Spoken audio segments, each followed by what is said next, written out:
G'day again, F here from Epic Rides and Tours Sidecar Adventures. Once again, I've been working on Swampy.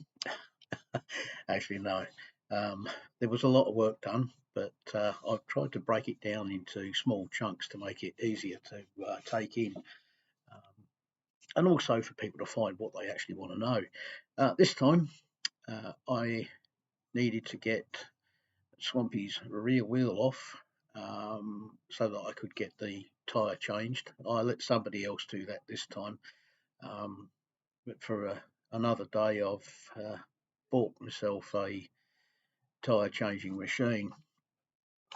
With the amount of tyres we get through, it's going to pay for itself in a few months, I reckon. Anyway, the final drive's got to come off, therefore the rear wheel's got to come off, and we'll also, while we're at it, have a look at the drive shaft. There's a universal joint at the final drive end which needs to be properly greased and cleaned, etc, etc. Anyway, without further ado, let's went.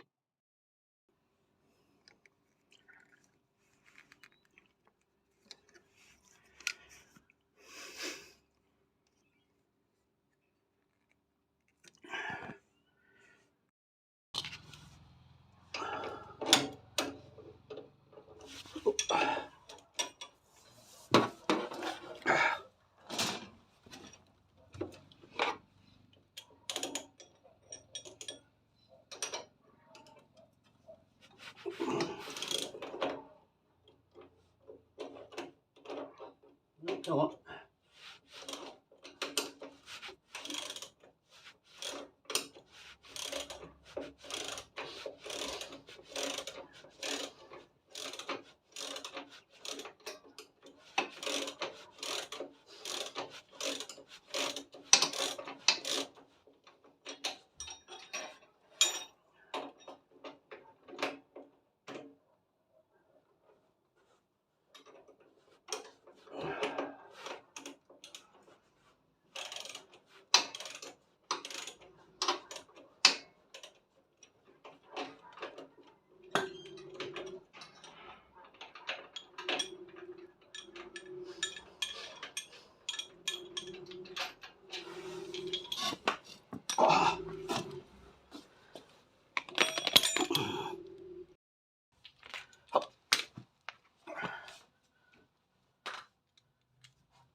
Okay, that was fun. Getting the rear wheel out, there was just too many things like to rattle it past. It just didn't seem to want to know. And I'm thinking, am I going to have to take something else apart? But then I remembered the centre stand. That was actually holding on to the tyre and stopping me from turning the wheel far enough to actually get the back wheel out. Now I've done that, it's over there, but I have other things to do. I want to get the drive shaft out I might not need to, it just depends on if I can get the grease gun to fit on that nipple on the universal joint here. Let's see if I can actually find a way to get mobile in place. Yeah, it's in here. Bit of a narrow gap, but I think I'm going to have to take the final drive out. And then once I've done that, obviously it's got to be cleaned, but there's a small leak from the back of the gearbox, and I have a seal to replace somewhere around there. I think it's actually on the Kickstarter lever. Well, here we are, getting ready to drop the oil out of the final drive. Yeah, about time it was done anyway, but I want to get the final drive off so that I can get to the universal joint there at the rear of the drive shaft, give it a bit of a clean and some grease to lube. Okay, 17mm banner, and that opens up the filler, and down there somewhere is the other 17mm, which is the drain plug. So me being me, I'll take the top one off first and then the bottom one. So when I first got Swampy, she had a slight modification in there was a vented nut in the fill area of the final drive just there, and it was connected to about 16mm diameter clear plastic tube which ran up to the guard there and along under the frame member to just near where the battery cover is.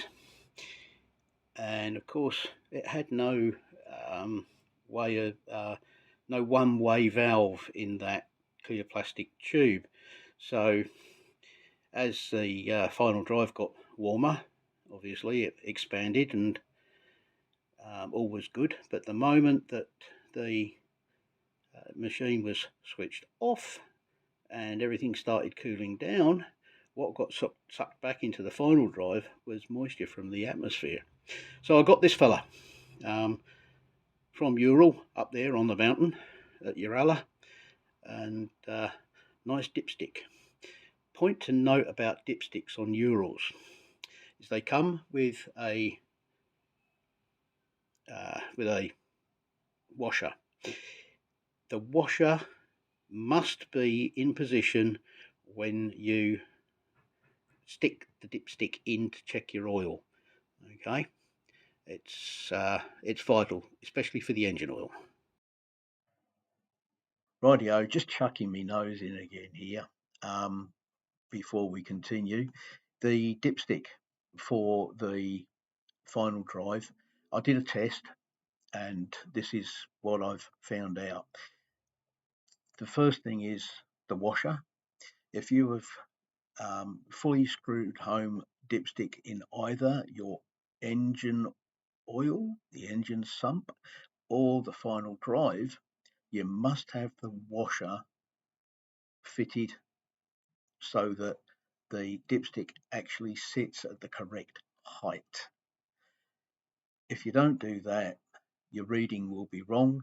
Your dipstick will go slightly deeper into the engine sump and or the final drive sump, and it may actually tell you that you have more oil in there than you actually do. So slightly important for all us fiddly people. The next thing is the final drive dipstick uses a similar system to the engine oil dipstick in that it has two graduations. On the final drive, those graduations are two grooves which are cut into the dipstick itself. The lower one, or the one closest to the deep end, so to speak, is for when you have not screwed the dipstick home. You're just resting the dipstick screw on the top of the filler hole, and the next groove up from that towards the filler hole is for when you have screwed the dipstick fully home, not forgetting your washer. If that's as clear as mud, I'm sorry, but I hope that helps. And this is the drain plug from the final drive. It takes a 17mm spanner, the same as the fill hole, the filling plug with the dipstick that I've shown you. All sump plugs for Urals have this little magnetic prong, sticky outy bit, whatever you want to call it.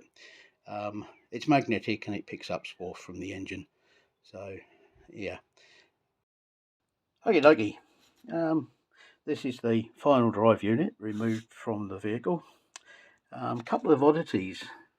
Just down here is a girt big hole, which gets filled with a little rubber plug. When you pull the little rubber plug, you can look through here and see how much wear you've got left on your rear brake shoes.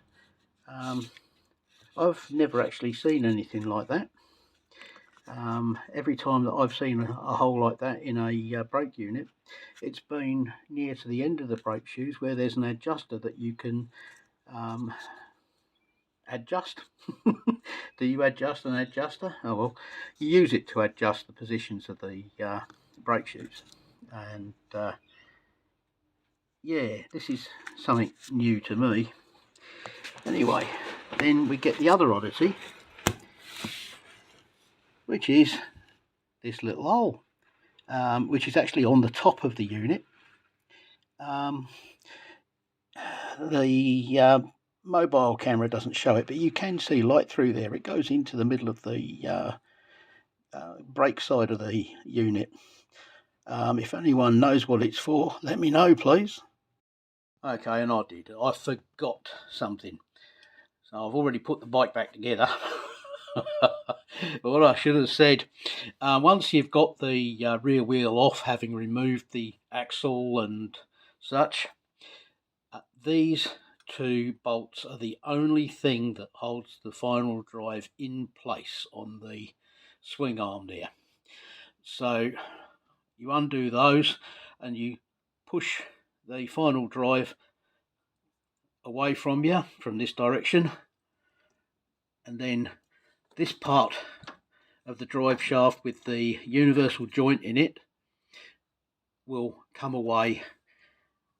This boot here will also come away and will expose a spline on the end of the drive shaft. That's the male part of the spline. This here is the female part. You'll see that anyway, and obviously you'll need to make sure they're nice and clean and lightly greased. Now I've put this partially back together because I think it's far easier for me to show you what I'm talking about when the final drive unit's out of the bike and upside down. This rod here connects at the forward end to the brake pedal, the rear brake pedal, and basically you do not want this attached at this end when you take the final drive unit out. It'll buggerise the push rod. It is quite soft and you can bend it very easily, so yeah, I wouldn't recommend re-bending it too many times though. So what you do, you undo this nut, which is actually very easy to turn by hand. You shouldn't need a spanner, and you will be left with the control rod still inside this little tube, this little cylinder. So you see that it's easy to push it so that the rod drops out. because if you just undo this with the rod still attached and this lever still in its rest position, the rod will not come out. Okay, so you can do that easier with one hand free than I'm showing you, but I'm sure you get the idea.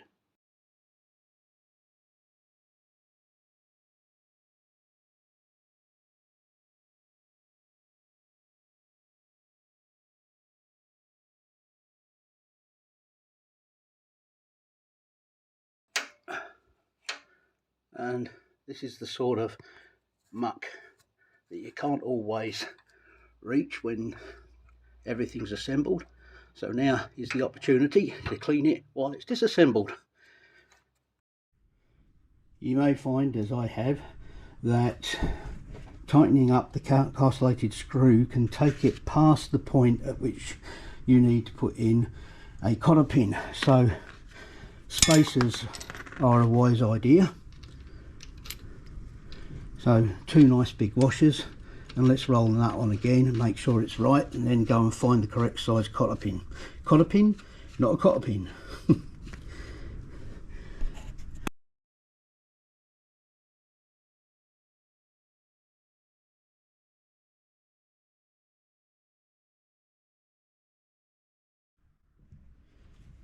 And there you go.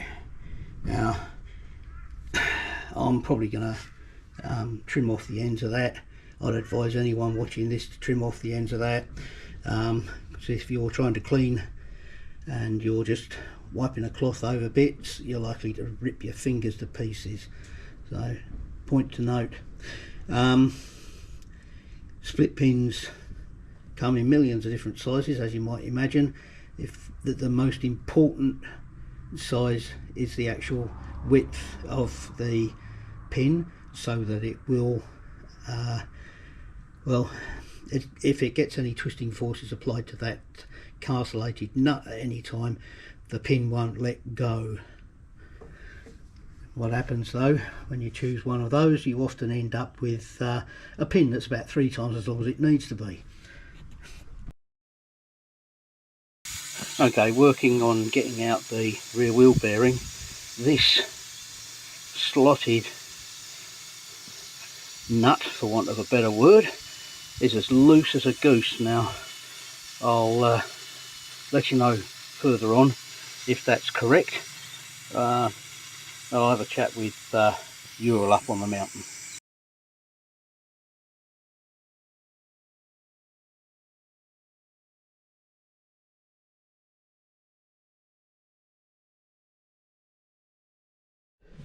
Yeah, I think I said it before when I took all this off, but I'll repeat myself. You can see the spline in the middle there.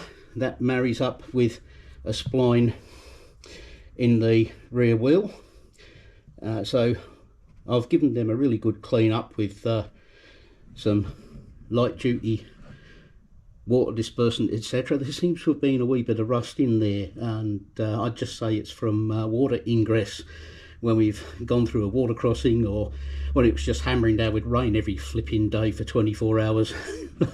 We had a bit of that last year, if you all remember. Anyway, a light greasing with some general purpose grease onto each of them, and I don't think you got enough light to see that, but that's the wheel. Right, I hope you got something out of that. Relatively simple stuff, but yeah, Urals are very much different from a lot of other motorcycles. And yeah, if you've never done a particular job, hopefully this video will help you. I'm not a qualified mechanic or engineer of any variety. I grew up, as I've said on other videos, I grew up where everyone would be out in the street fixing their mates' cars, or helping them to fix their mates' cars or mates' bikes, whatever, on the Saturday morning. And that's where what mechanical knowledge I have has come from. And I'm not a qualified mechanic. So if you follow my instructions and you stuff something up, it's your fault. Anyway, thanks for staying this long. If you like the stuff that we post, please give us a like, um, give us a follow, and if you really want to show somebody, please share. They'd be very grateful. Meanwhile, see you next time.